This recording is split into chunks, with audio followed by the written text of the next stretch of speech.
Srdečne vás zdravím z predajne GE Market, moje meno je Branis. Dneska si povieme niečo o tejto zaujímavej, krásnej krabičke. Nie je to žiadny cestovný kufrík pre letecké spoločnosti alebo pre letušky, je to hlavne pre pouličných hráčov a gitaristov, umelcov, prípadne nejaké reklamné kampane. Váži 10 kg, poznáte určite tento systém z cestovania, je to krásny kufríček. Jedna poloha, druhá, tretia, moc fajn. Kolieska pevné vyzerajú byť, nie sú plastové, všetko toto je kovové, to znamená, že je to predurčené pre vysokú výdrž a dlhú hlavne. Takýto otvor pre lepší sound je zo zadnej strany. Madlo z hornej strany opäť pevné, čo oceňujem, gumené, to znamená, že žiadny taký nejaký plast, ktorý by sa časom roztrhal a rezal by vám zápestie vaše muzikantské. Spredu sa na nás pozerajú dva takéto basové reproduktory a jeden výškáč. Docela zaujímavé, má to taký stereo efekt, keď si to počúvnete.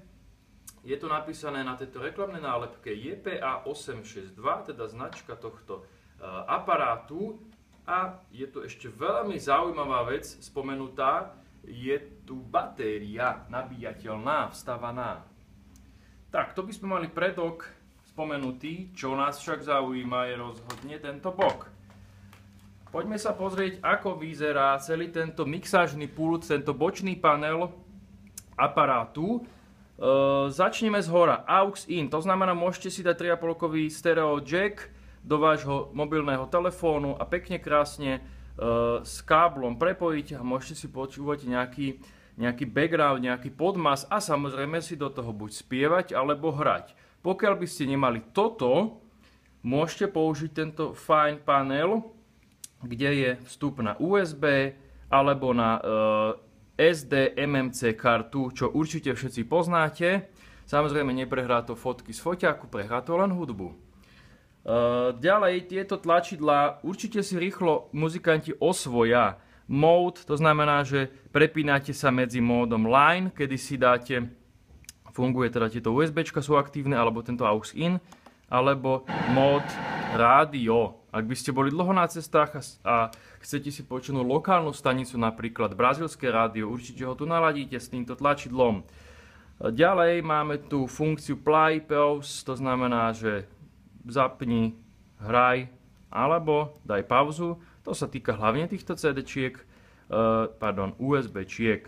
Teraz nastavenie volume, nastavenie plus, mínus a samozrejme track dopredu alebo dozadu. Volume sa volí, že sa to dlhšie toto tlačidlo drží a tento next tlačidlo len jednorazovo sa stlačí. Klasika, repeat alebo nastavenie equalizera, ktoré tam má myslím, že 3 módy. To sú také vyslovene len detailíčky, ale ktoré vám môžu spríjemniť tento hudobný zážitok a urobiť vás skutočne profesionála. Teraz tu máme vstup input 1, týka sa to tohto volume, to znamená, že môžete si sem dať napríklad elektroakustickú gitaru. Nastavenie basy, výšky, ďalej input 2, to znamená nejaká druhá gitara, opäť nastavenie volume, basy, výšky.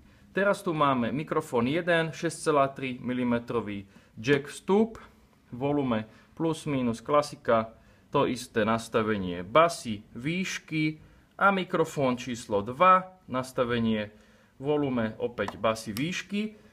U týchto mikrofónov sa dá ešte nastaviť reverb, delay alebo takýto activator, ktorý sa používa hlavne na nejaké také vonkajšie akcie, na nejaké hrania, kde je vonkajší priestor. Trošičku to ten zvuk spraví taký príjemnejší. Čo je tu ďalej? Indikácia, že máme zapnuté toto kombičko. Všimnite si, nie je to v žiadnej zásuvke, je to úplne sebestačné, samostatné. Ak by sme ho dali na adaptér, ktorý je v balení, tak sa tu rozsvieti toto tlačidlo. Ja vám to aj respektíve táto diódka, ja vám to takto ukážem, mi to nedočiahne. Dáme do tohto a vidíte, že sa teda nabíja.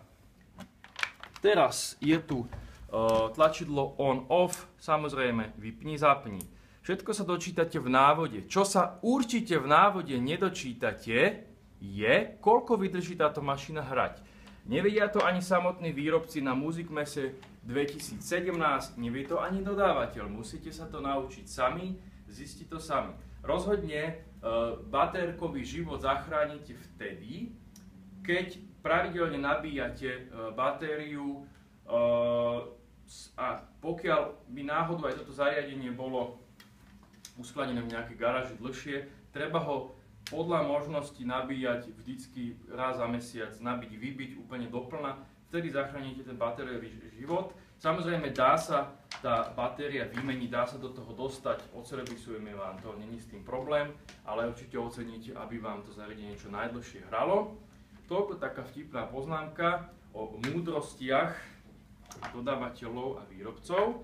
Tak, poďme sa pozrieť, ako hraje táto mašinka, ak tam zapojíme túto krásnu Ridgewoodku elektroakustickú gitaru. Všimnite si, mám tam zapojený tento 6,3 mm mono jack. Zapojím to napríklad do vstupu číslo 1.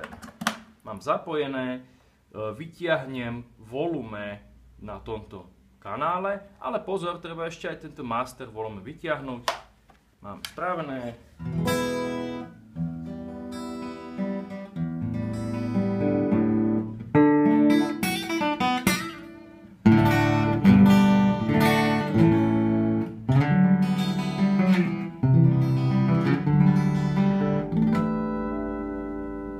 Takže veľmi pekne sa dá nastaviť hlasitosť, samozrejme sa to dá nastaviť, ako som spomínal, tieto korekcie basy, výšky, čo by malo vám postačovať. Teraz, samozrejme, to isté sa týka aj vstupu 2, čo je bombastické, že fakt skutočne hrajú obidve gitary naraz. Nie je to len, že by sa odpojil jeden kanál alebo druhý kanál. Môžete kľudne zapojiť dve elektroakustické gitary naraz, alebo prípadne nejakú elektroakustickú basgitaru, prípadne nejaký kláves, alebo nejaký takýto nástroj, ktorý disponuje výstupom. Tak, toto by sme mali nástrojovú sekciu. Poďme sa pozrieť, ako by vyzeralo, ak by sme zapojili tento bezdrôtový mikrofón, ktorý je samozrejme balený, čo určite všetkých poteší.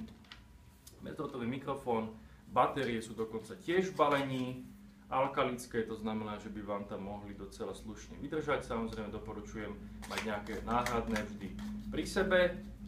Je tu trojpolohový vypínač, to znamená, dáme prvú polohu, je to mute, to znamená, že mikrofón je zamutovaný a teraz ho máme pustený, to vám tu ukáže aj toto znamenie on a takisto opäť späť mute a vypnutý stav, to vám ukáže zase tento nápis off.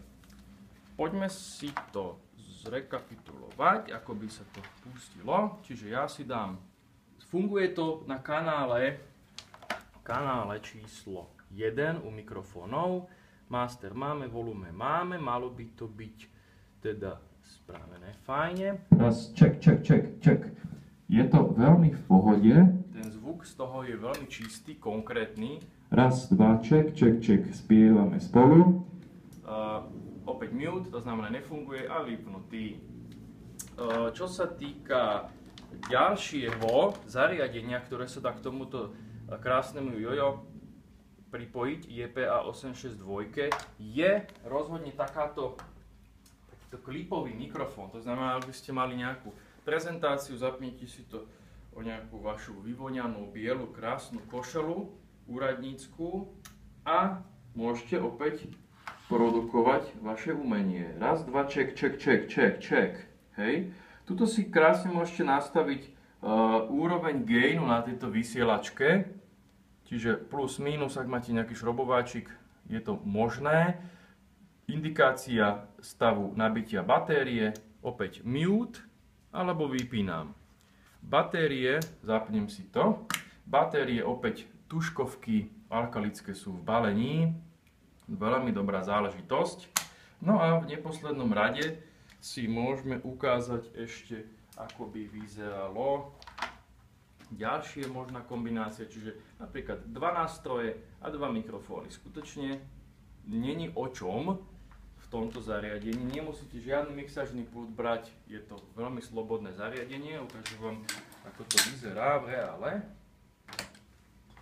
Fakt zaujímavá záležitosť. Teraz vám ešte ukážem efekty, ktoré má toto kombičko. Je tam delay a reverb. Tie nie sú až také dokonalé, ako by sa dalo čakať. Raz, dva, ček, nastavím si basy, výšky. Hej, vážení občania, dáme si sa trošku reverbu. Jo. Ček, raz, dva, ček, raz, dva, hej, ček, hipstery, hej, ček. Takže toľko nastavenie reverb, delay, toto je úplne suché, ček. Trošičku sa to tam zareverbí, alebo si dáme aj delay. Ček. Raz, dva, ček. Toto by som čakal od tohto tlačidla reverb, že skutočne ten reverb bude taký nejaký priestorovejší. Stále je to len o tom, že to opakuje tie vaše nejaké slabiky.